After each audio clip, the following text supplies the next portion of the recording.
ஒரு மகிழ்ச்சியான செய்தி. இதயம் நல்லெண்ணெயின் விலை லிட்டருக்கு ரூபாய் 105 குறைஞ்சிருக்கு. செப்டம்பர் 2023ல 1 லிட்டர் இதயம் நல்லெண்ணெயின் அதிகபட்ச விலை ரூபாய் 503. ஆனா இப்ப 1 லிட்டர் இதயம் நல்லெண்ணெயின் விலை ரூபாய் 398 மட்டும்தான் தமிழ்நாட்டுல. அப்ப இனிமே எல்லாரும் இதயம் நல்லெண்ணெய் வாங்கலாம் இல்ல?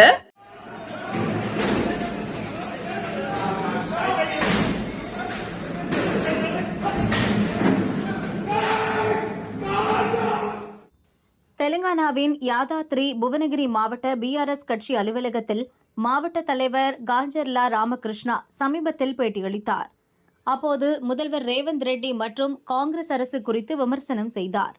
முதல்வர் பற்றிய விமர்சனத்திற்கு எதிர்ப்பு தெரிவித்து காங்கிரஸ் இளைஞர் அணியினர் பிஆர்எஸ் மாவட்ட கட்சி அலுவலகத்தை முற்றுகையிட்டனர். தகவல் அறிந்து யாதாத்ரி போலீசார் அங்கு குவிக்கப்பட்டனர். திடீரென ஆபீஸுக்குள் நுழைந்த இளைஞர்கள் அங்கிருந்த டேபிள், சேர், போட்டோக்களை அடித்து உடைத்து சூறையாடினர். அவர்களை தடுத்து பார்த்த போலீசார் ஒரு கட்டத்திற்கு மேல் முடியாமல் தாக்குதலை வீடியோ பதிவு செய்தனர்.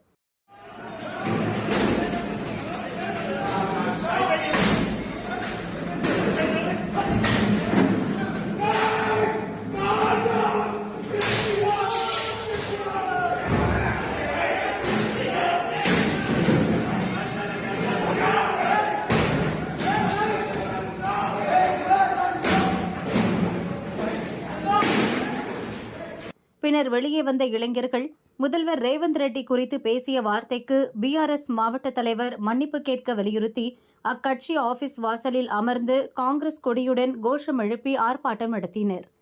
போலீசார் அவர்களை கைது செய்து அங்கிருந்து அப்புறப்படுத்திய நிலையில் இந்த சம்பவத்தால் யாதாத்ரி புவனகிரி மாவட்டத்தில் பதற்றம் நிலவுகிறது.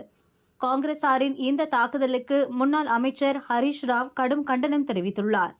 முதல்வர் ரேவந்த் வார்த்தைகளால் தாக்கும் நிலையில் காங்கிரஸ் கட்சியினர் உடல் ரீதியாக தாக்குகின்றனர். தாக்குதலுக்கு காரணமானவர்கள் மீது போலீசார் நடவடிக்கை எடுக்க வேண்டும். காங்கிரஸ் கூறும் இந்திரா ராஜ்யம் இதுதானா? இந்திரமா ராஜ்யம் என்ற பெயரில் தெலுங்கானாவில் குண்டர்கள் ஆட்சி நடக்கிறது. மீண்டும் இதுபோன்ற தாக்குதல் நடந்தால் அதற்கு உரிய பாடம் கற்பிக்கப்படும் என்றும் முன்னாள் அமைச்சர் ஹரீஷ் ராவ் எச்சரித்தார்.